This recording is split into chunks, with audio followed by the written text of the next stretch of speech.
Hello, everybody, and welcome into the Apples and Geno's Fantasy Hockey Podcast. My name is Nate Groot Nibblink. I'm the creator of Apples and Geno's, originator of the Zero G Draft Strategy, and in this podcast, Blake and I are going to talk through a bunch of mailbag things that have been submitted by the great people of the Apples and Geos Discord server, plus some people from Twitter.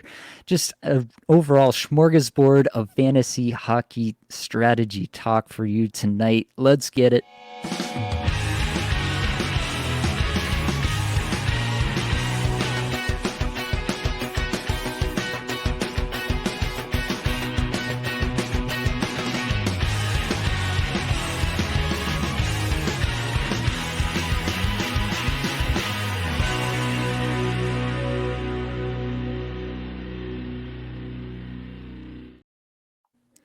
Now, of course, I have your friend and my best friend, the man of the weekend, an absolute godsend, Blake Creamer, here with me. Blake, how are we feeling tonight? Oh, damn. Okay. Yeah. You know what? That's not bad, Nate. For a first try, you get an A for effort, my man, right there. And yeah, I'm feeling good. I just noticed that I'm actually on the left side of the screen now as opposed to the right side. So, we did a barbarian handshake last episode, and I think we should probably do it again because I was aimed the wrong way. So, Nate, if you want to just no, you got to go the other arm and then get to the forearm and then look in the eye and then sweet. That feels really good. Yeah, buddy, I'm doing well. It was a nice weekend. We were talking offline. The weather's pretty nice. So we got out with the kids. You ever notice, Nate, that, during the week when you're not seeing your kids, you're at work and you're like, damn, I miss the kids. What are they doing? And then when you actually have time with them on the weekend, you're like, what the frick? Oh, man. Like, these kids are nuts. Bouncing off the walls. Yeah. Yeah. I love my kids, but damn, like, what kids need is like a zip mouth. You know what I mean? I don't know. They just zip it, right? And then they can't. I don't know. That sounds inhumane. Anyways, how are you, man? I'm yammering on. I'm doing pretty good. Yeah, we got out of the house a little bit too, which was great for my kids as well. Less bouncing off the walls for sure. Always a nice attribute. Yeah, it's been pretty nice. It feels like I haven't seen the sun for the last month, and don't think you fully realize how much that weighs on you until the sun comes out and you're like, this is what I've been missing in my life. So that was pretty nice. But Blake, I think we should jump right in. We got a full slate here of mailbag questions, so I want to get through the newsies as fast as humanly possible. We didn't actually talk about it, but I think I'll just jump in and we can talk through the newsies. How's that sound? I'll allow it. All right. So first up, we got Barrett Hayton going to play the first game out of the All-Star break, it sounds like. That's obviously good news for the Coyotes. We obviously need to see where he's going to slot into the lineup. He's been out for a long time. Wouldn't be the most shocking thing in the world if he, got eased back into things. We saw that with Logan Couture this past week before the All-Star break where they kind of eased him in a little bit. But, I mean, who's really blocking him from taking back some of that line one power play one time that he did have? Arizona only has a couple games this matchup, but they have a perfect schedule next week, so that's something to look out for. And Matt Dumba's coming back too for Arizona, so things are looking up a little bit over there. Hayton is obviously the most exciting one potentially for fantasy purposes, and you're going to get that perfect schedule next week to really give him a tryout. I'd prefer to see a game first and see how things are shaking out in the early going, but we have the proof of concept from last year where he was absolutely lighting things up with Clayton Keller and Nick Schmaltz, and things haven't been going Arizona's way as of late, and I feel like they might be willing to try him out. So I'm cautiously optimistic that Barrett Hayton could be something of value for our fantasy teams this year yet. Vander Kane battling illness could miss game on Tuesday. That would mean Ryan McLeod would bump up, so that's something to monitor. Andrei Svechnikov still not ready with skating in a non-contact jersey. Apparently he's close, just not ready yet, but a chance he plays on the Canes' next game on Tuesday as well. Another superstar close to returning, Jack Hughes. Lindy Ruff said he's a lot closer than he was. He hasn't had a full practice, but I guess they'll evaluate after tomorrow. Might not be back this week, but probably next week if we had to wager a guess. one to watch very closely, obviously. He's going back in your lineups as soon as he's ready to go.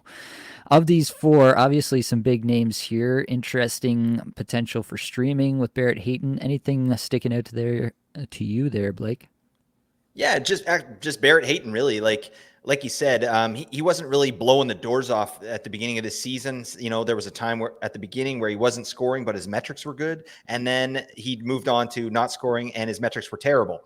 So, but like you said, who's holding him back? Logan Cooley, Alex Kerfoot? No. All right. I actually added him in one spot. He was available in all 9 of my leagues. No, Yeah, sorry, 7, because I'm in 2 dynasties. But yeah, I added him in one spot just because I have that matchup locked down. So I thought that was pretty good. I can set myself up for next week. But yeah, let's watch a game and see what happens. for sure. All right, let's keep rolling. Alex Newhook, full participant in the Habs last practice, could be good to go next game, barring any setbacks. That's probably your Sean Monahan replacement. Could potentially end up on the top power play for the Habs. I don't know if I honestly care, but there is that. Is Coach there anyone Ben. less inspiring than Nick Suzuki? It's Alex Newhook, everybody. Yeah. All right. They got them both on the same team. All right. Just turn the TV off, everybody. Yeah, I have no rebuttals for that, Yep. unfortunately.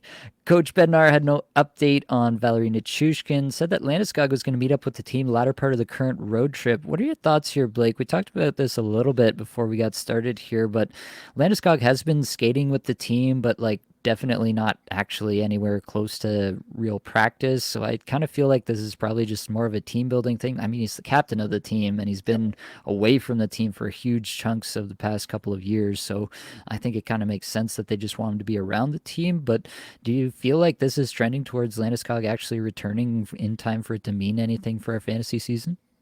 I mean, it's just interesting at the very least. It has to, perk your ears a little bit, right? Like, I know it's social media, I know it's Twitter, but why the hell would he even say that? Why would Bednar say that? Like, who cares if he's just traveling with the team because, he wants to hang around with the team? Why would he say something? So that's just kind of where my head goes. Like, if I had to guess, I think there's a chance that Landeskog plays this season. But I'm not basing that on anything besides a gut feel, right? But yeah, he mentioned he's traveling. I could see Landeskog getting in some games here. But yeah, what are you going to do? Like, you're going to go add Landeskog? No, right? We have to hear a lot more information here. And yeah, it's just not forthcoming. So yeah, something to watch. It would be great if he came back. This guy's a beefer with cheese. Absolutely. Let's keep rolling. Another Colorado note. Ivan Prosvetov was placed on waivers and actually cleared waivers today. Justice Annunen was called up from Colorado Eagles. He's been, I guess, okay down there. He's got 14 wins, 5 losses, 908 save percentage. Definitely nothing to write home about, but he has been a fairly highly touted prospect himself, so there is some interest there. If they decide to spell Georgiev a little bit more moving forward, that would be of some interest. Sean Monahan, we've got some practice lines here. Will play with Ehlers and Perfetti as Rick Bowness previously mentioned, and it looks like he is going to take a power play 1 spot, at least for the first little bit. And guess what that means? That means Nick Ehlers on power play 2, as has been ordained since the beginning of time. Mark Scheifele has been activated off IR, will return in the Jets' next game. Is there anything more to say about Rick Bowness and the Jets here that we haven't already said, Blake? You know what the thing that sucks is you can't even dog the man because they're doing really well. Like, I would love to just go all in on Rick Bowness and be like, "What the hell are you doing, buddy?" They're like second in the league or third. So kudos to you, Rick Bowness. I mean, you suck for fantasy hockey, but obviously you know what you're doing. But Nikolai Ehlers, damn. I mean, he maybe just get him at least doing something useful. Get in the back, show him how to sharpen skates. I don't know. Maybe he could apprentice as like an equipment manager or something like that. Maybe.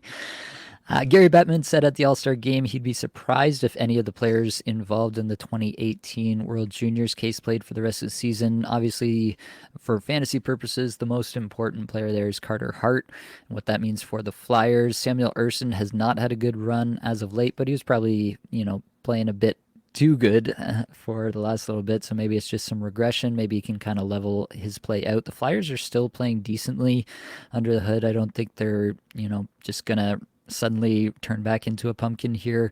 Don't think that's the case with this team. I think they're actually somewhat solid.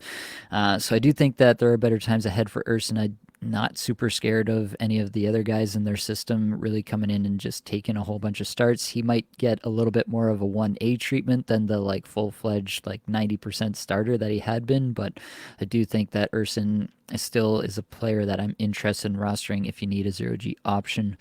And lastly, Pyotr Kochetkov has been recalled from the AHL. It's basically just a conditioning stint down there over the All-Star break to get him into some action. Freddie Anderson has resumed skating, though. Do you have a take on the Carolina Hurricanes goaltending situation here, Blake, moving forward? Yeah, it gets a little muddier, that's for sure. I am still a big fan of Kochetkov in the net there.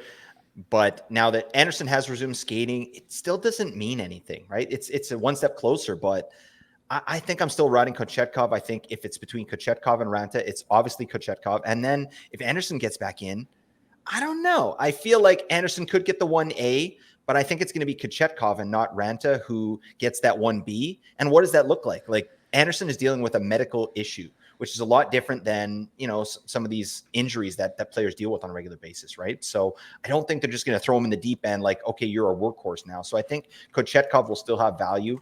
But yeah, then it becomes this three-headed goalie monster, and I don't know what they're going to do. But they sent Ranta down earlier. I think Kochetkov is his floor is pretty safe. Yeah, I think that's fair. I mean, a little bit of it too for me is like, are we sure that Frederick Anderson is good anymore? He had a 903 last Right. year. He had an 894 in 6 games this year before all this stuff came up. Like, I'm just not convinced that Frederick Anderson is a good goalie anymore. He's 34 years old. Would it be shocking if he was kind of just past his prime at this point and Kochetkov is actually their best option? Yeah, it's definitely muddy, but I'm not really holding out hope that Anderson is going to save my season from, a 0G perspective moving forward. All right, Blake, we got to turn it over and get into the mailbag. I'm pretty excited about this. We don't usually get an opportunity to, deviate from our normal content here. So having this All-Star week where we've already talked about all the players, I'm not going to do puzzling players tomorrow because I've already did that. And there's, 6 games last week. Is anybody really changing major perceptions based off those 6 games last week? I don't think so. So yeah, we're getting some opportunities here to kind of make our own way. And so I asked the Apples and Genos Discord server, and I also asked Twitter in general if they had any questions, any kind of mailbag things for us to tackle here on the podcast. I did ask for some strategy focus. We got some player takes in here as well that people asked about, and that's fine.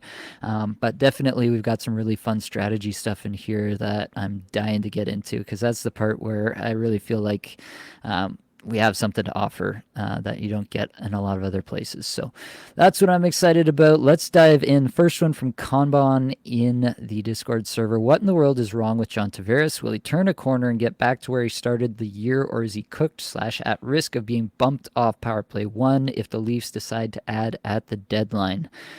I'll kick it to you first, Blake. Obviously, Tavares, a player that we've talked about a fair bit over the last little while. Well, the metrics have been pretty solid for Tavares. They've dipped a little bit in recent weeks, but he's still been pretty solid. And actually, I'm saying the wrong thing. And that must have been 2 weeks ago when I did my puzzling players that he had dipped Right. for a second. But the last 5 games, he's actually killing it. Brought it back. Yeah. Yeah, he's brought it back as of late. So, is this just a classic case where we expect there's nothing wrong here? He's going to have it all back and he's going to start pumping the net again? Giggity. Oh, that sounds awesome. Don't do that to net, JT. All right.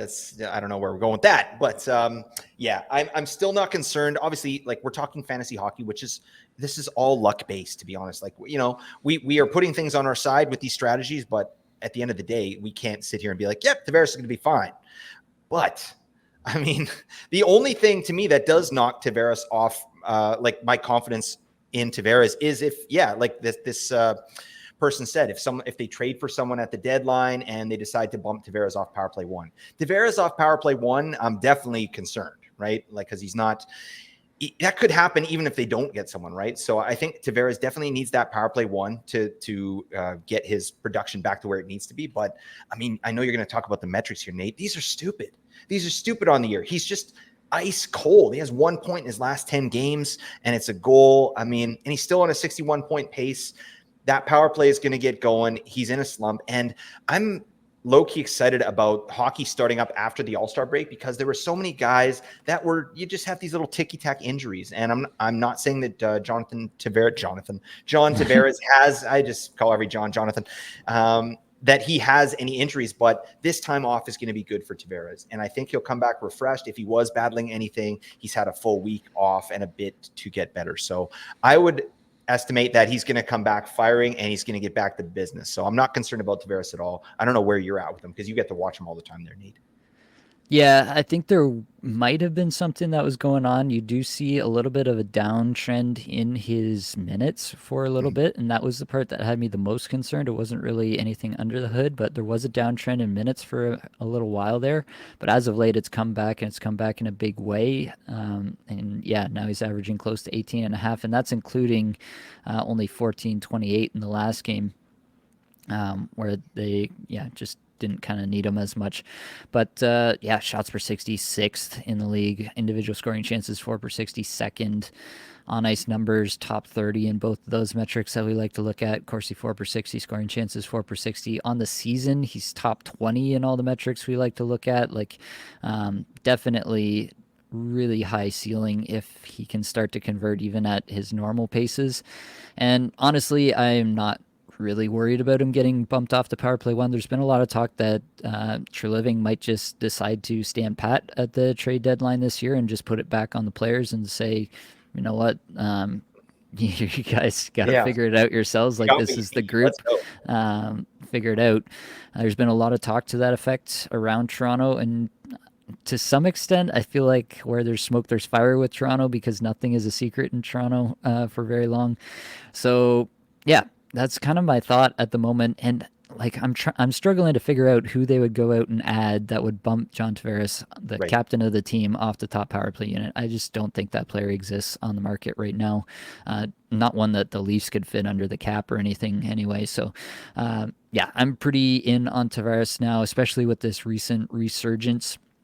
I think that he makes for a pretty good buy low candidate actually at the moment. All right, let's keep rolling. Let's get to this question from C. Will. I suppose we'll find our answer here on whether Prosvetov gets claimed and by who. As we mentioned, Prosvetov did not get claimed today. But I'd like to ask you, certified beauticians, if you were the GM of a team in need of goaltending, do you take a shot on this young man? And what teams in particular do you think should go for it? Do you have any spots, Blake? Do you think Prosvetov is a 0G savior for some team waiting out there? Are we talking about fantasy or real hockey? Because I'm saying real hockey at this point. Yeah. To me, I mean, no. I mean, what have we seen from Prosvetov at this point? Nothing really. Like, I looked up this guy's statistics because it's not a player I'm super familiar with because we haven't seen him very much, right? Georgiev is like he played the most games in the entire league. So his backup is getting jack squat. All right. And that's Prosvetov. So it was a surprising move though, because I've heard some good things about this player, but yeah, I mean, is this goalie better than like David Riddick or Cam Talbot on LA? I don't know. Like, is he? I'm actually asking. Like, I don't know. But no one claimed him. So I mean, these guys are professionals. I'm just in my basement with a microphone. So I don't think so. I think if he cleared, this is not a player that people are obviously very interested in at this point. He hasn't really proven himself to any degree. He didn't even play very well in the AHL. Right, in terms of his record, right? Like his record and his statistics, nothing to write home about. So this is just a player we need to see a lot more of. He's going to need to get the reins for maybe a bad team and kind of prove himself, like a la Charlie Lindgren or a player like that. But yeah, I don't think we'll see him in the league again this year. He'll probably finish the season in the AHL. Yeah, it's not like he's exactly had a terrific season. 895 save percentage in 11 games played this year. Yeah, I mean, maybe you'd think that some of the teams that have been really struggling with goaltending, LA and New Jersey come to mind, would have taken a shot just to see. But, they all have their own guys in their system that they're trying to develop, and you bring in a new guy, and suddenly you got to try to find a spot for him and move other pieces around, and that affects your guy in the AHL and the amount of starts he's getting and what your plan for him this season was. I don't think it's that surprising, to be honest, that Yep. there wasn't a team that was desperate to have a guy who hasn't posted anything above a 900 in the last 4 years here. So let's keep rolling on. Siwo also asked if we can name the top 3 streamers with benefits so far this season. He asked for 3 players and 3 tenders, 3 goaltenders. I came up with more than that. You did too, Blake. The guys I came up with, Brock Besser. I think everybody forgets that this guy was on waivers for a lot of different leagues at some point this season. Vincent Trocheck, another one that was out there. Frank Vetrano, pretty obvious one, and Trevor Moore. I think those are 2 guys that just finally got the minutes this year and really converted some of those rate stats into scoring, and actually probably overperformed in terms of that. And then Owen Tippett comes to mind. Obviously, he's cooled off a little bit and had his bouts with the Torts hammer, but he's Giggity. obviously produced as well. Uh, on the back end, Brock Faber obviously taken over basically everything, the reins to the entire back end of the Wild lineup. So that's one that comes to mind. And the goaltenders, Joey Decord, Connor Ingram have to be at the top of the list, but I think like Cam Talbot, for what he gave us, like what was that, Yeah. 2.5 months or so of just like elite level goaltending before it all just disintegrated in front of our eyes. I think you have to shout him out as well. Who are your players, Blake? Yeah, absolutely. First off, what leagues are you in where Vincent Trocheck wasn't drafted? Oh my God, Nate. All right, you're on notice. All right, Vinny Tro drafted every time. All right, without fail. No, that's a good one. Yeah, so I got Blake the Snake Coleman in here. Obviously, this guy's been amazing. That's been my best streamer with benefits all season. I picked him up for a great Calgary schedule. He went buck wild that week, and I never dropped him. I've had him for like 5 straight weeks now. So I love that. Shout out to Blake Coleman. How about Robert Thomas? This is a guy that you tweeted out at the beginning of the year. This guy needs to be on a roster. I talked about him on a buy low show way back in the day, and now I'm talking about him as a buy sell high. But he's on an 87-point pace. Damn, this guy was 25% rostered at one point. So Robert Thomas is a great one. Seth Jarvis, another one. I think we were both sort of in on, at least as a fantasy asset this season, right? He got top line, top power play. He's having a nice little season. Mackenzie Weegar is a player I put in here as well. Obviously, you've been burnt by Weegar in the past, and you have a lot of hatred, a lot of venom for this man. But he's giving us the season this season that he was supposed to have last season, right? Mackenzie Weegar, he's on a 49-point pace. Sheesh, with his usual ridiculous periffs. So, and he's had some power play one time during that as well. Not currently, but yeah, it's been a nice little season for Weegar. So I think you probably picked. No one was drafting him.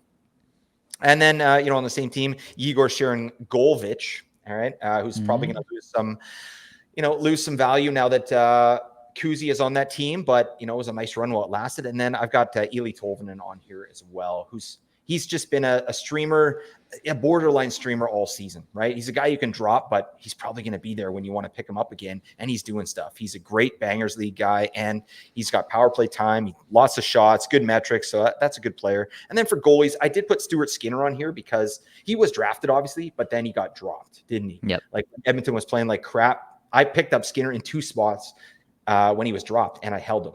And I had him through that whole run. I have him for that whole run. So that's excellent. And then UPL is another player who's a streamer with benefits. And we'll see how that goes, right? I'm still not sure what they're doing in Buffalo. Obviously, Devin Levi was sent down for conditioning during the All-Star break, but he's going to be called back up. So who the hell knows what they're doing in Buffalo? I hope they go with Levi because I've got him in a spot where I actually need some wins, and I don't have UPL anywhere. But both great goalies should be on your zero-G radar. For sure. All right, let's keep rolling. Cheetos Fingers was wondering maybe some realistic players to try and target that would help with playoff scheduling for weeks 23 through 25. So if you missed it, we talked about the playoff schedules in the last episode that we released on Saturday morning here. So if you haven't checked that out, go back and check out episode 258 on that. And what I would say is when I go through, and I should mention, join the Apples and Genos Discord server, and you can take a look at the sheet that I've released that just really succinctly breaks down all the teams with the best and the worst schedules for your fantasy playoffs this year. Um, but what I would say is there are some teams that I'm pretty interested in: Buffalo, Seattle, Vancouver, Edmonton. Vancouver's pretty hard to get anybody from because all their top guys are pretty well rostered at this point, and not really guys that I'm like all they've been redlining pretty much all season, and maybe that continues and maybe you can buy high and not get burned on that, but I'm kind of looking for guys that I don't have to buy high and then just hope they stay unsustainably high Right. this entire time. So didn't find anybody really from Vancouver, but from Buffalo, Seattle, Edmonton, I do think there are some guys, um, and then also Anaheim, because they do show up in weeks 24, 25. So if you're a team that's cruising towards a bye, then Anaheim does show up there. So Troy Terry from there is the obvious choice for me. I've talked about Troy Terry on the podcast a few times recently, and yeah, I'm just absolutely believing the talent. He's generating it on his own. They're finally like just being like, okay, this is our best player. We're going to play him 20 plus minutes a night. I don't have any reason to believe that won't continue for the rest of the season at this point. And I think that Troy Terry is going to be really helpful for a lot of people rest of season. From the Oilers, I'm not sure that I want to really go out and pay up for any of the big names here, like Bouchard, Draisaitl, Hyman, obviously McDavid. Good luck trying to get McDavid off anybody. But Evander Kane, I do think, has some room to grow here. He hasn't had the greatest season so far, but when he's been healthy as of late, he's has been back in the top six and getting those minutes. I think he's just going to be valuable. I don't think he's going to make or break your season, but he's going to be a valuable piece. And if he can give you those off nights and those games played that you really need in the playoff schedule, then it's good to just have one more guy with that kind of schedule in your lineup. So if you can make like just a relatively equivalent trade for a guy like Evander Kane and just yeah, basically get the bonus in terms of the schedule. That's what I'd be looking to do there. And then from Seattle, really, it's only Vince Dunn for me that I'm most interested in. I've mentioned it before, but Vince Dunn has kind of sustained what he did last year in a totally different way. Um, Over the last 4 games that he's played here, he's first among all defensemen in shot attempts per 60. So he's really been firing the puck as of late. On the season, he's 33rd in shots per 60, so that's pretty solid. The on ice metrics are really good. Overall, I think Vince Dunn has actually kind of taken a step this year in terms of his play driving, and that's kind of sustained these higher numbers. I don't know if he's going to continue on a 66-point pace like he is currently, but I definitely think that this is a very worthwhile fantasy defender, and he doesn't have that name recognition, so I do think he is still pretty attainable in trades. Jeff Skinner from Buffalo is one that I'm throwing out there. The minutes have come down a little bit from last year, under 17 and a half minutes on the season, but he's still pacing for 34 goals, 66 points, 12th in the league in shots per 60, 13th in individual scoring chances, 4 per 60. That's all still there. It's really just a matter of will they lean on him a little bit more? Obviously, they haven't had to this year because they've actually gotten some pretty strong production from guys like JJ Paterka throughout this season. So maybe that won't be there, but even if he stays on this kind of like 34 goal, 66-point pace, that's still a valuable piece. And Buffalo has a really, really solid playoff schedule, so it's definitely one that you want to be checking out. They do have the most off nights of any team, tied for the most off nights of any team, weeks 23 through 25, and then also the crucial 24, 25 weeks. And lastly, I thought about this one a lot, but I am going to throw Tage Thompson in here. I talked about this. I don't remember actually when it was, not that long ago, and how he's a really big boomer bust kind of play in my mind rest of season. Like maybe there's an underlying injury here that's kind of affecting things. The shot attempts are there, but the shots on goal are not there. It's kind of a weird situation. The individual scoring chances for are not as high as they have been even in the past couple of years. Similar to Ovechkin in that regard, actually. And so that's obviously a little bit concerning, but I do believe that Tage Thompson is one of the elite talents of the league. It's really just about whether he can harness that through this crucial stretch. And I just want to bet on players that have that actual like league winning potential. And there are not that many players that have that. Tage Thompson has that. He has a terrific schedule. Even if he doesn't absolutely go off, as long as he's like halfway decent, he's not going to hurt you. And then you do have the chance that he just goes absolutely nuclear in this situation. He has upside that very few players across the league actually have. And, you know, it's 3 weeks. Like a lot can happen in 3 weeks that hasn't happened all season long. And that can be the difference. And so I'm just kind of willing to bet on that. Some outliers are going to win people fantasy championships. Like it's a very small time period that ultimately decides our leagues. And so I just want to bet on some players who actually have that league altering ability in that 1 week matchup where they just absolutely go off. I know you've got some of your own. Any thoughts on mine before you jump in here, Blake? Yeah, no, I love it. I bought low on Tage Thompson in 2 spots here in my leagues, and one of them was for a playoff schedule when I thought I would make the playoffs in that league, and now it's kind of, I don't know, that's the one league where it's in jeopardy. But yeah, I mean, one thing I love about your picks and my picks too is you don't need to go for these top end guys. Obviously, Tage Thompson is, but not this year. But you want to go for guys that are a little bit under the radar, right? Guys that you could realistically get. And I think all your guys are realistic, right? You could get those guys. Like you said about Vince Dunn. Obviously, he's an elite defenseman, but he's not a big name, right? So if you throw out offers for Vince Dunn, his perceived value is different than his actual value, in my opinion. And I think with all these guys that you've selected, that's the case. So I think Skinner's a really nice one too. Like you said, if he keeps a 60 to 65 point pace, who cares? Like that's still going to get you what you need out of Jeff Skinner, and you're not going to have to give up the farm to get him. So with that said, the guys I picked are in that same vein, right? Guys who I think you could actually get, right? And not sell the farm. Because like you said too, Nate, I don't want to sell high. I don't want to buy high. Sorry. Like, that doesn't feel good. I will if I really feel like I have a great chance, but I still want to get some value, right? I want to blow up my team. So with that said, obviously Washington has a great schedule here during this time. I mean, weeks 23 to 25, they got 11 games, which is tops, and they've got 5 off nights, which is tops. So I like Washington a lot for the playoff schedule. Then they have some decent options, and it's headlined by Ovi, Big O, right? And he's playing like he's had an uptick in play recently, so that's nice. But I don't think he's all the way back. He might not be all the way back ever again. But again, it's like that Jeff Skinner situation. What if he plays at a 60-point pace or whatever and gets 30 goals? That's totally reasonable to me. And you're not going to have to give up that much to get Ovechkin.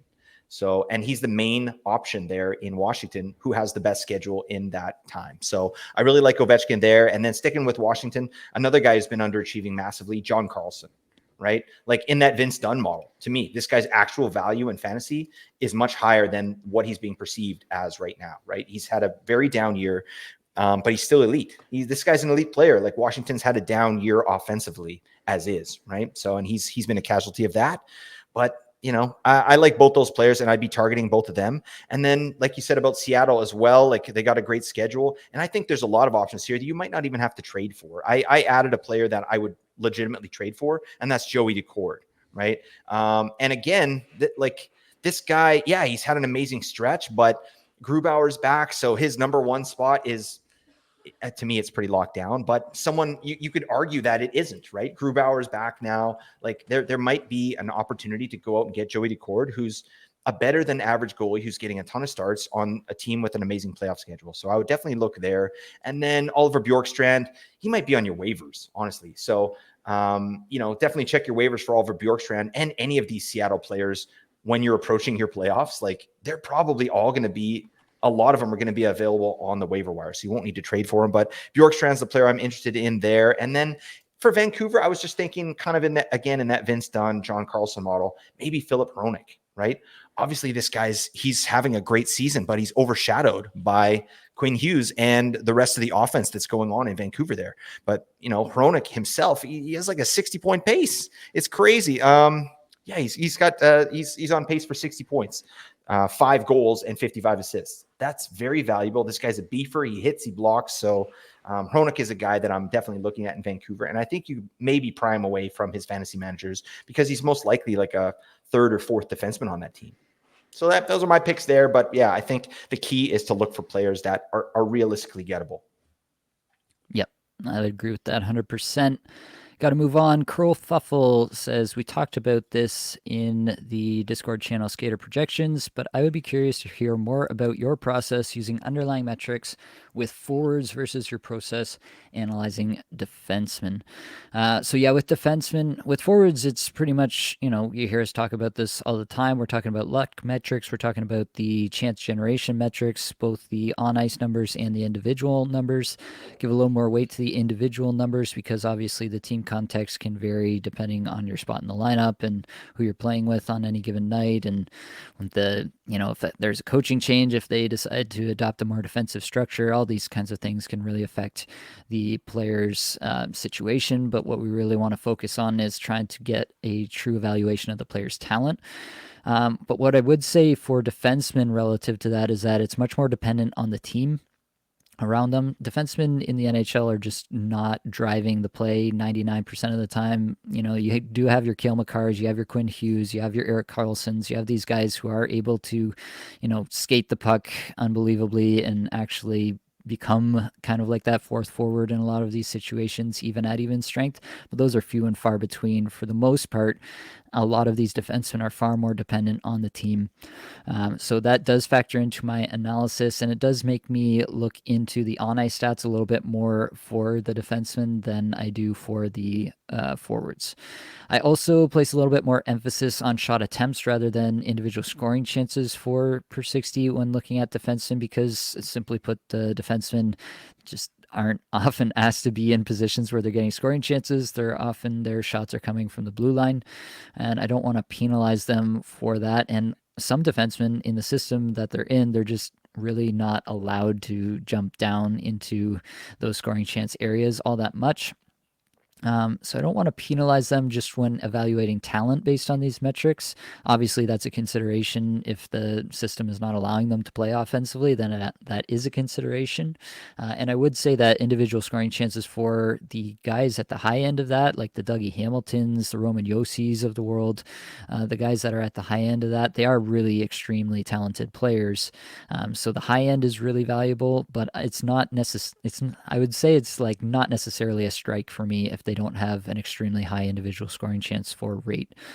I would also say that I just have to place a lot more emphasis on deployment versus the metrics. We talk about the deployment, we talk about the metrics, we talk about the luck metrics. We put this all together and try to come out with some sort of synthesized evaluation of the player and their potential for the next little bit, for the rest of the season, all these things.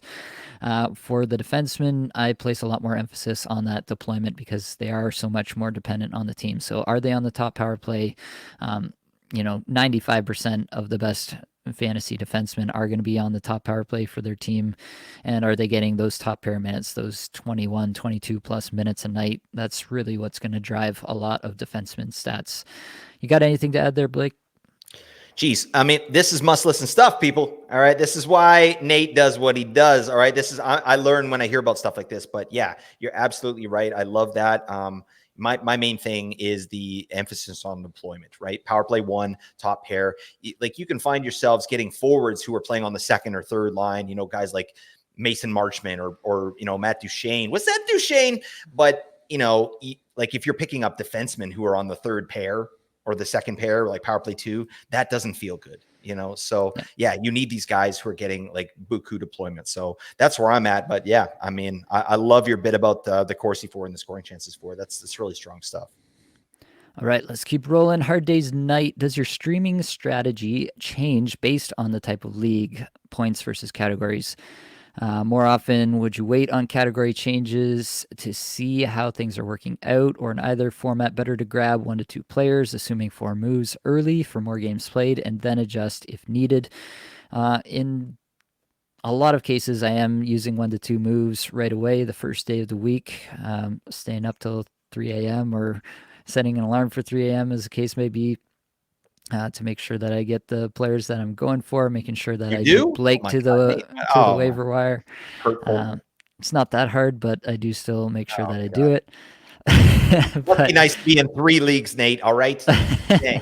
Okay.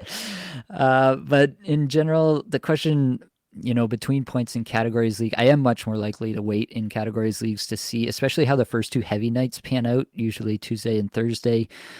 Particularly, if the week has good Friday, Sunday options where you have multiple teams playing Friday, Sunday, avoiding the heavy Saturday night, or if the Saturday itself is a lighter night and you can fit somebody in on a Saturday, then obviously your options open up for the weekend. I am more likely to wait in Cats leagues to see what categories I need to be chasing or need to be punting and kind of make my last minute ads or end of the week ads based on that. It is still dependent on the quality of players available. Like, I mean, if there's three guys on the wire that I think absolutely should not be on any waiver wire in the Bangers Cats league and they're sitting there for me, then yeah, I still would go out and grab those guys and just chalk it up to a 1 week thing. Um, and it also depends, how bad last week's streamers, if their schedule is terrible for this week, then it becomes much more of a priority to drop them. If they have a decent schedule and they're actually fitting into my lineup, at least for a couple games, or they have, like, we talk about sometimes they have the Monday off night to start the week, so you don't drop them right away on Monday. You wait for a bit and kind of use them as an extended stream in that sense. In terms of goalies and categories, I'm really just trying to find like 3 volume goalies and ride them as long as they're getting that volume. Just try to win the volume categories in a lot of cases and trying to pray that I win save percentage and goals against average more often than not. I wish I had better better analysis than that, but that's quite honestly what I'm doing in a lot of cases. In points, I'm much more likely to move between goaltenders, but I'm still not streaming goaltenders. I talked about this framework in the move of the week back on episode 245. So if you want to check that out, you definitely should. But I think there's this misnomer around Zero G that you're like using single game streams of goalies. I basically never single game stream goaltenders unless it's on a Sunday night and it's my best chance to rack up a bunch of points to win a league or to swing a category. But I almost never am single game streaming goaltenders. I think that's really bad process in general to be single game streaming goaltenders unless it's to affect a matchup on Sunday. So anyway, I could get into that more, but I'll kick it over to you, Blake. What do you got? Yeah, absolutely. I totally agree with all of that, especially the goalie part. Like, we put so much effort and intention into what we do here at Apples and Ginos, but then when it comes to goalies, we're like, just get a guy that plays a lot, you know what I mean? And hope for the best, right? Like, that's kind of what we do. And that's what I do too. And, we look into team metrics, right? And Nate and I have talked to, we'd like to do like a team metrics kind of, rundown on how we sort of value players and how that can affect the goalies and stuff. But, I have a process to pick goalies and draft goalies, but yeah, that's what I'm looking for when I use goalie ads as well. Is like someone who plays for a good team, right? With a decent environment and who's going to get starts, right? And I do find myself punting goalie stats a lot, to be honest. Like sometimes I just don't care. But yeah, like you said too about single game streams, I'll do that on Sunday. I don't find myself doing that at all either. But one thing I did want to add to what you said as well, like in terms of streaming strategies, like it depends on the type of streaming week that you have, like the schedule, right? Like this week coming up after this All-Star week here, if the heavy nights are crazy heavy, right, where you can't get any streamers in, and the light nights have like 2 games on them. Right. So when you got a week like that, I am more likely to use more moves at the start of the week to try and just maximize those games played right away. Because if you wait to use those moves, the waiver wires are going to be bone dry. Right. So that's something that I tend to do there. And then just in general, I usually try and draft, like in category leagues, I usually just try and draft players that are all around players. Right. I very rarely go for guys like Robert Thomas, or like even Quinn Hughes, right? He obviously had a major step this year in his shot totals, but like he's a defenseman that doesn't hit and doesn't really block either. You know what I mean? So I find myself avoiding players like that in a category league. So because I don't like to chase stats, I find that I'm reacting more than I'm being proactive. And I find more success when I'm being proactive, right? When I'm focusing on myself and my process. And then, like you said, if you have to chase a stat, you do it on the weekend. You save an ad or save 2 ads for the back half of your week, and you can maybe get some guys in there. But more often than not, I'm just kind of focusing on my process and making sure that I have good players and, making good trades. But yeah, in a nutshell, there's no right answer. There's no exact answer on how to do streaming strategies. You have to be adaptable, and it changes all the time, doesn't it, Nate? Yeah, it does change all the time for sure, and staying liquid with it is Yep. very, very important for sure. Keep Rolling Wick says, "What's a decent offer for Marchessault and keep two owners in last? I want to optimize those off nights. Honestly, unless you know that there's like competing offers here, I just want to open the conversation. I would, send a seventh round pick and say, hey, what's your thoughts on Marchessault? I'm assuming Marchessault is not somebody that they're looking at keeping for next year. I would assume they have a couple of guys that they have that are higher up than Marchessault, and so they might be willing to part with Marchessault for really anything of value. So I'd throw out the seventh and open the conversation. If you got a way to send them a DM, then I'd do that as well and say, hey, got some interest in Marchessault. What do you think? And see what they say from there. I think there's a lot of guys you don't need to specifically tie yourself to Marchessault. So don't get too locked in on any one player and like feel like you have to overpay to get that guy. Marchessault's a great target. Don't get me wrong if he's got a good schedule in the playoffs for you, but yeah, kind of give yourself the most options possible. Give yourself the most outs. Send out a bunch of offers across a lot of spots and see what you can get done. You might surprise yourself. Yeah, absolutely. I don't have much to add to that other than, it depends on your format as well, Sure. right? Like Marchessault in Kakuppo, he's ranked 37th overall. Like, I don't know if a seventh is going to do it for a guy that's showing ranked 37th overall, even though if you don't look at the ranking and you're like seventh for Marchessault, yeah, that sounds all right, right? But in Kakuppo, he's ranked pretty high. So it might be hard to pry him away for something like that if that's his ranking. So to your point though, too, Nate, like throw out a bunch of offers. Don't get tunnel vision on one player. So a lot of people do that. They're like, should I go pick up so-and-so? It's like, well, maybe. Does it work for your team? Right. Yeah. What do you have to give up to get that player? Who's your drop? There's so many factors, right? If Yep. there was just one solid answer, we would be giving it to you. You know what I mean? Yeah. Because we want you to win. But yeah, so don't get tunnel vision. Marchessault, like you said, is a great target, but throw out a bunch of offers for players in and around that, right? Like, with the same kind of idea that Nate and I were talking about earlier with those players with good playoff schedules, like guys that are realistically gettable, right? Mm-hmm. If you can't get Marchessault, can you, is Chandler Stevenson on the wire? Like, I'm not saying it's a comparable player, but like you can make those things up in other ways, right? You don't have to give up the farm to get a player that you think is going to do well, and then he gets injured, like 2 games into his tenure with your team. So there you go. For sure. Got to keep going. Nestle Swolehouse, great Discord username there. My playoffs Beaver. run weeks 21 through 23. Currently in second place. I've clinched a playoff spot. Looking at possibly moving Stamkos since he only has 2 games in both weeks 21 and 22. Looking for some insight on players I could target. So I did a quick dive into this, and looks like Arizona, Anaheim, St. Louis have pretty solid schedules through those weeks. So guys from those teams that I'd be interested in: Clayton Keller, Troy Terry, as I mentioned, Frank Vetrano could be another one. Jordan Kyrou, Pavel Buchnevich from St. Louis. I don't know if any of these guys, maybe Keller, I would move Stamkos straight up for if that schedule is that good. And I mean, if you do it before next week rolls around with that perfect schedule for Arizona next week, that could be a boost for next week as well.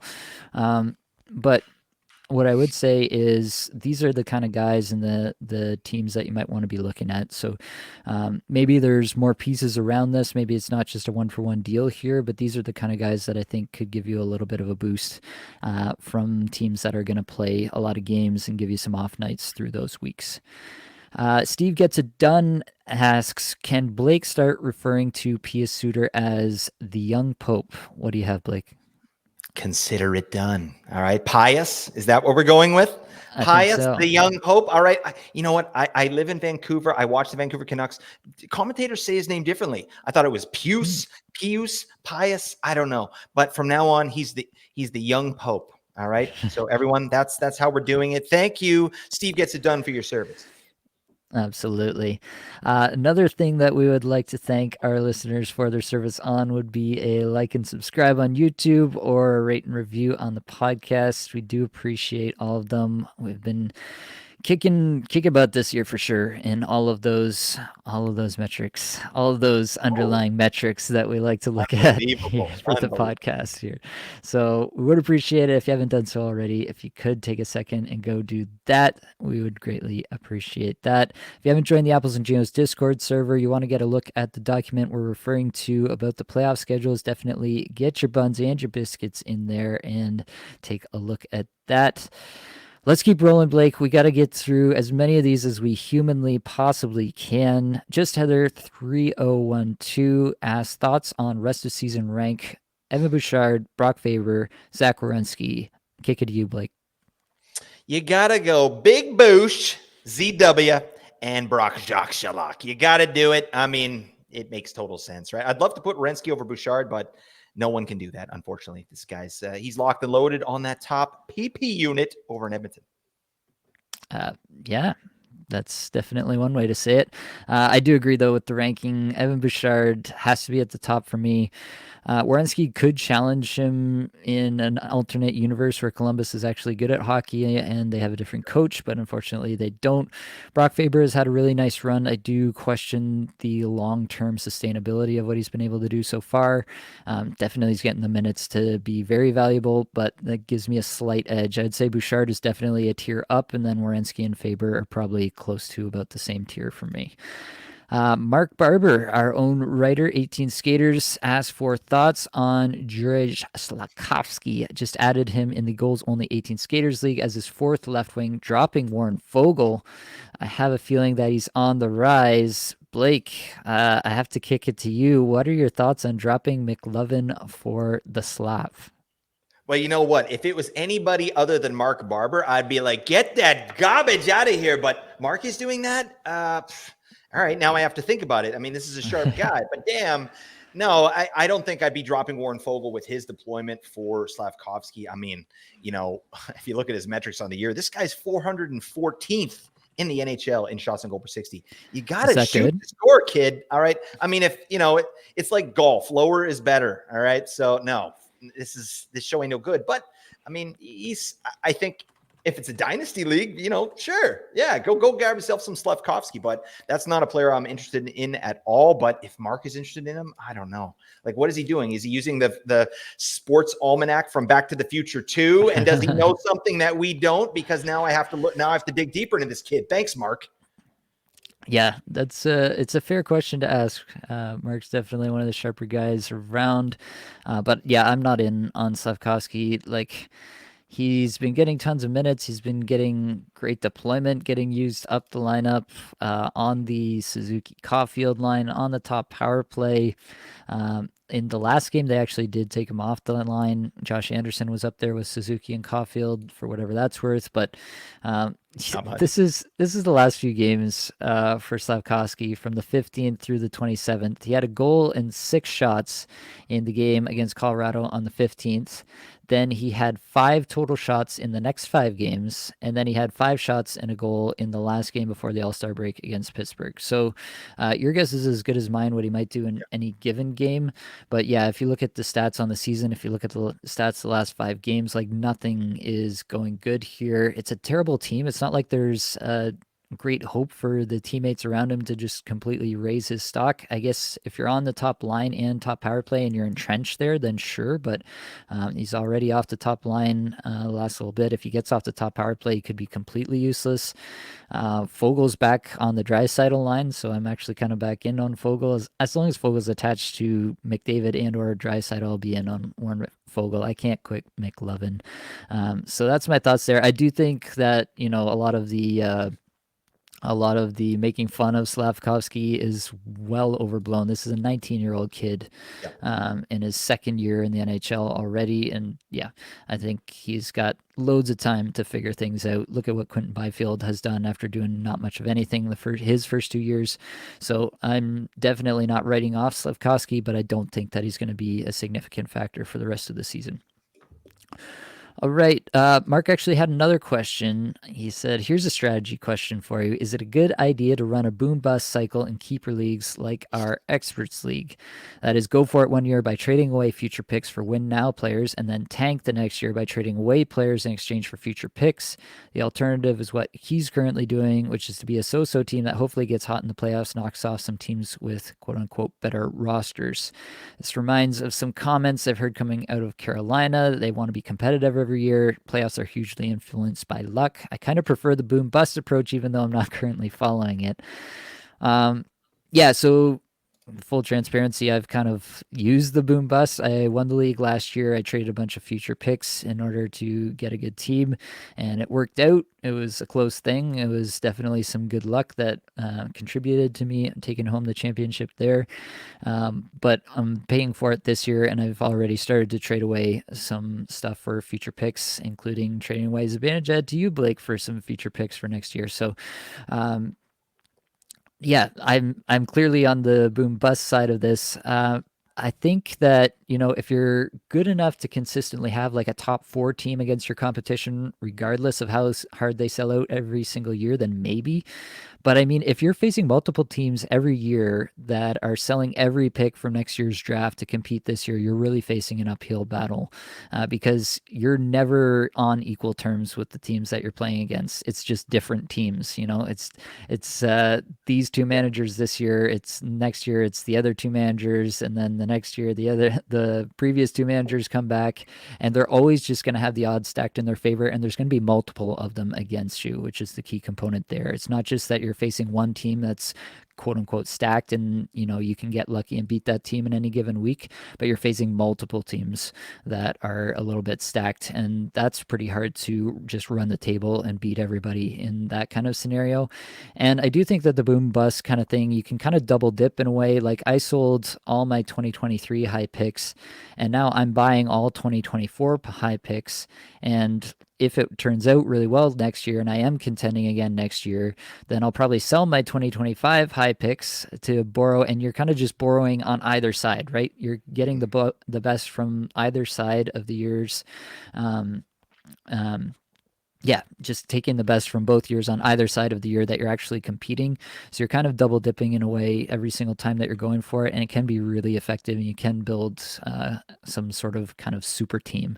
I know you're in on this because you've been trading all of your picks, Blake, but do you have any extra thoughts there? Not too much, but just in terms of fantasy hockey, I play to win, right? Like it's one of my weaknesses for sure in fantasy hockey is impatience, right? And I've nipped that in the bud in redraft leagues. And in keeper leagues as well, but like a full dynasty league, it's hard. It's hard for me. Like, I'm in two dynasty teams and I'm getting all these questions, all these trade offers, like, give me your good players, I'll give you picks. And I just can't pull the trigger, right? Like, because I still want to win myself. I'm like, no, I don't want to trade that player because I want to try and win, even though I don't have a chance, like you said. So this year in particular, though, yeah, if you're in contention, like, you get, like, the NHL does it, right? They look at these teams that load up. I mean, it doesn't always work. Like Nate said, there's a luck element here, but I'm trying to put everything on my side so I can win, right? Because there's nothing better than the glory of winning a fantasy hockey championship against your buddies. Oh, it's the best. So yeah, I'm all about boom or bust. You can always, like, I trust my drafting as well. And I know you do, Nate. Like, I feel like I can draft a competitive team no matter what picks I'm getting. Is it going to be good enough to win? No, probably not when these players or teams are loading up, right? But, I can have fun, right? And that's all I need to do. Fair enough. So flipping over now, we got a bunch of things from Twitter. So at Kessel_KD_Killa. Killer. Auction draft strategy. Do you prefer studs and duds or more balanced approach to drafting? Blake, do you have any experience in the auction drafting realm? Actually, I don't. So I'm curious to hearing about this. I've never done an auction draft. I've done a full, salary cap league, but auction draft, no, I've never done that. And I'm interested to hear what you have to say about this. Yeah, so I'd say that I've seen both strategies work. So studs and duds, for context, is basically just blowing all of your budget on, like getting McDavid, McKinnon, and Pasternak, and then like nothing else basically for the rest Right. of the draft. It doesn't have to be quite that extreme, but you get the idea. You're paying up for a few really high end superstar level players, and then just trying to fill in as best you can around them with a bunch of like what would be like 15th rounders in your normal fantasy hockey snake draft.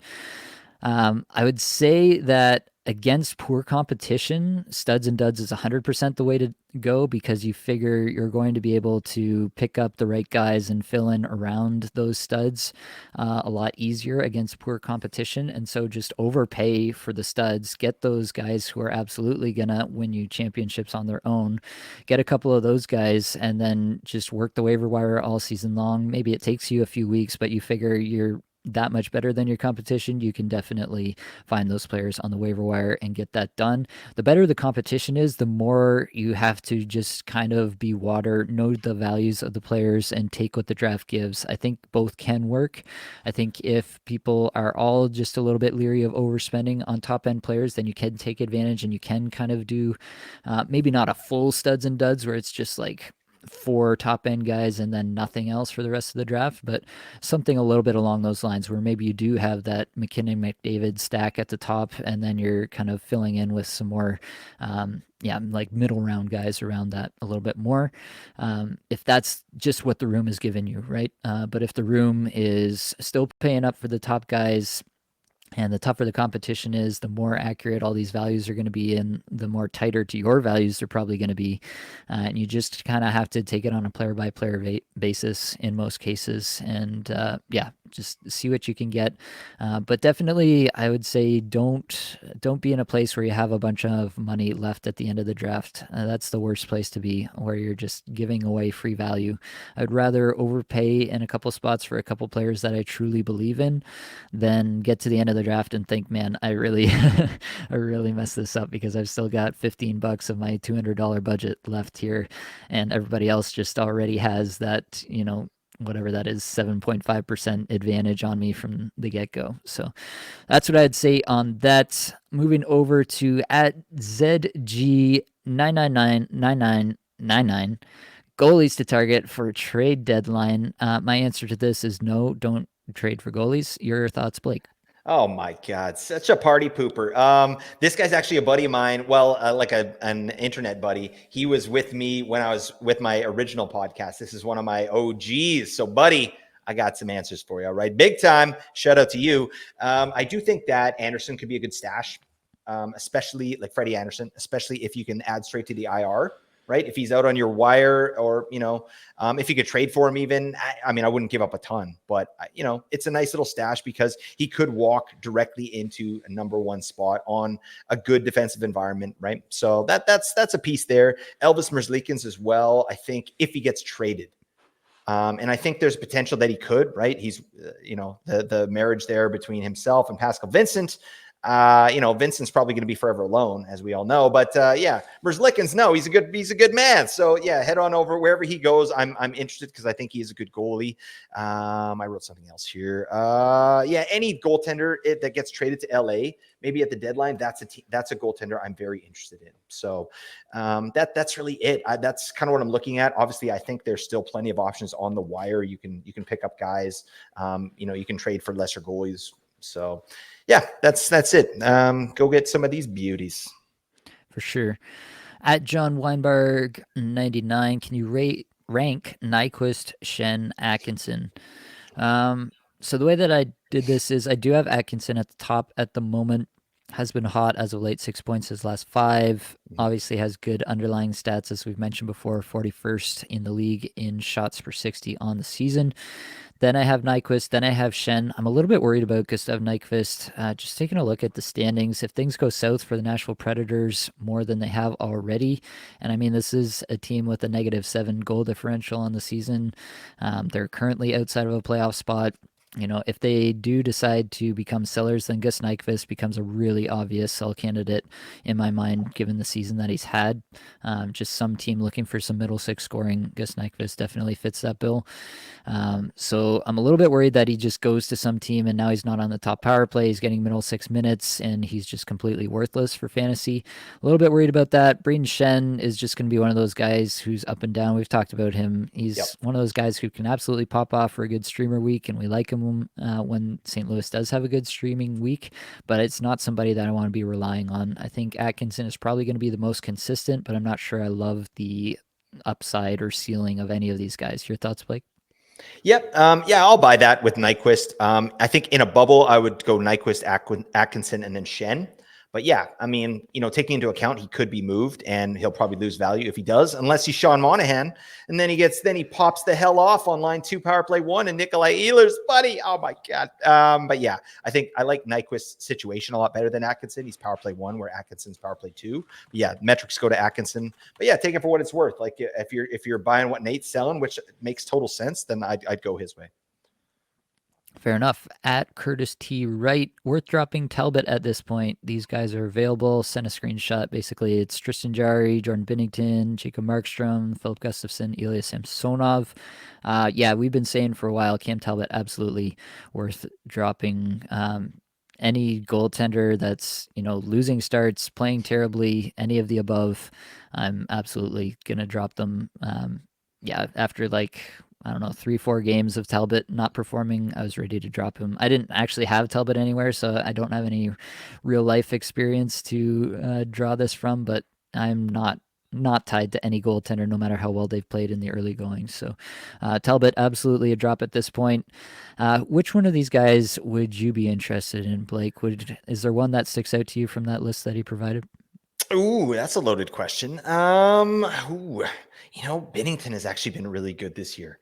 It's weird. But I don't know. I'm not in on St. Louis. I can't, but should I be? I don't know. I would probably take Binnington there. To be honest, I like all 5 of those goalies over Cam Talbot, but I would say Binnington. I have Markstrom in 3 spots. I have Gus in 2 spots. So yeah, I mean, and Samsonov's getting the start on Monday. That was just confirmed. So he could be a real option moving forward. Like the Leafs can't go with Martin Jones, can they, Nate? No, they cannot. Let's keep rolling. At the decimated D, Cat League strategy. How many periffs only guys would you recommend as a general guideline? Obviously depends on the team, but I am curious what you guys do. So I have a direct correlation for this in one of my leagues, Bangers Cats leagues. It's actually the Apples and Genos Patron League. For a lot of the season, what I've actually been doing, 4 bench spots. It's pretty standard stuff. 4 bench spots.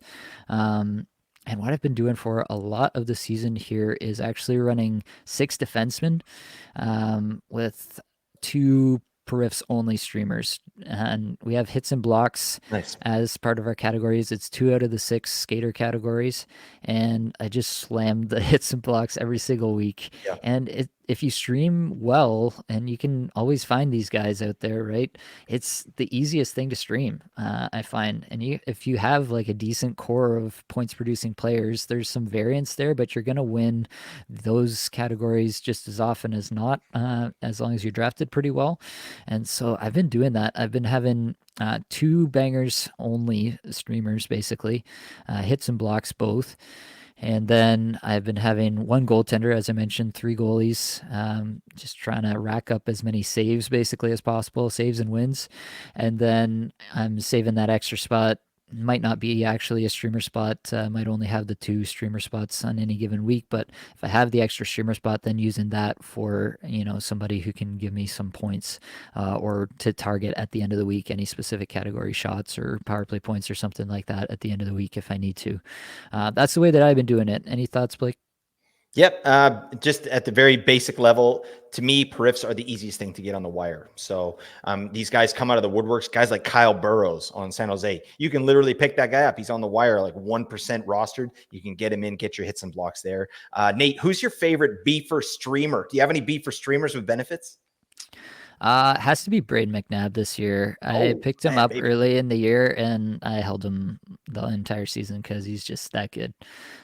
Yeah, it's been awesome. He was, yeah, I forget, like, I'm gonna say he was like 10% rostered out Yeah, of the drafts, and now he's up to like 50% rostered because he's just been dominant in terms of hits and blocks this year. So definitely got to be Braden McNabb for me. there you go, buddy. All right, last question. We made it to the end. At Mango Snapple T on Twitter says, as the originator of the zero G draft strategy, what's your approach in leagues that are goalie heavy? Examples being they have more goalie categories, earns more points, more min number of appearances, goalies are being drafted early. Do you prefer to avoid these leagues altogether? First off, yeah, I do avoid leagues like that. I would never willingly partake in a league that just emphasizes goaltenders to that extent.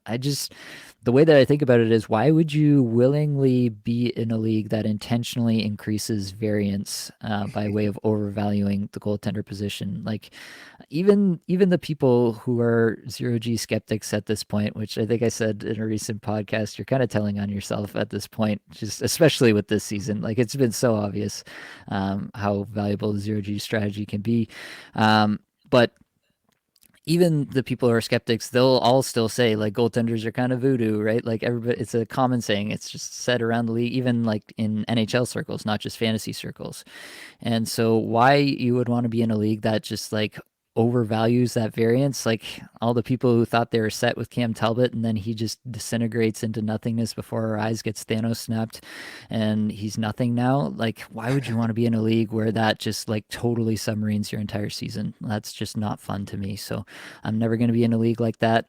If you are in a league like that, what I would say is that the goalie weight being high, like the amount of points that they're scoring, or if there's a ton of categories assigned to goaltenders, if that's high, that really doesn't improve your ability to choose the correct goaltenders in the draft or improve anything about your ability to predict goaltender performance, right? The only thing that we can control is our own strategy, our own approach. We can't control the fact that goaltenders are going to spontaneously combust in front of our eyes at any point throughout the season, in the preseason, in the off season, and yeah, just be completely unpredictable all the time.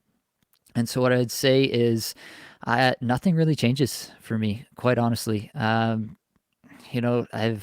I had, again, in I think it was episode 245, I said before, I went through all of my leagues and the goaltender situations that I have right now. Like in Kikupful, it's a 14-team league. Obviously, goaltenders are going to be more valuable in a situation like that where there's just not as many of them who are getting starts, and you got to have at least some goaltenders to fill those spots, or else you're just leaving points on the board. I have Connor Ingram and I have Joey Decord in Kikuffle. Tier 3, really good competition. I just did that by being diligent on the waiver wire, picking up guys who had a chance to get on a run and thinking to myself, what if this works out? And I didn't go out of my way to do it. I wasn't picking them up on a whim. I was picking them up when they clearly had 2 games to play that week and there was a reason to pick them up. And you can get into these situations. Those guys are 6th and 7th in Kikuffle scoring for goaltenders on the season, and I picked them up off the waiver wire.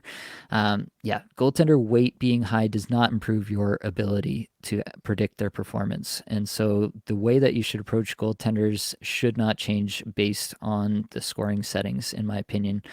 There's obviously going to be somebody's going to come back with their league where they only have like 2 ads for the entire season and like all this, right? Like, of course, there are exceptions to every rule, but in the vast, vast majority of leagues, commonplace, normal settings that most of us are playing in, that's going to be the case.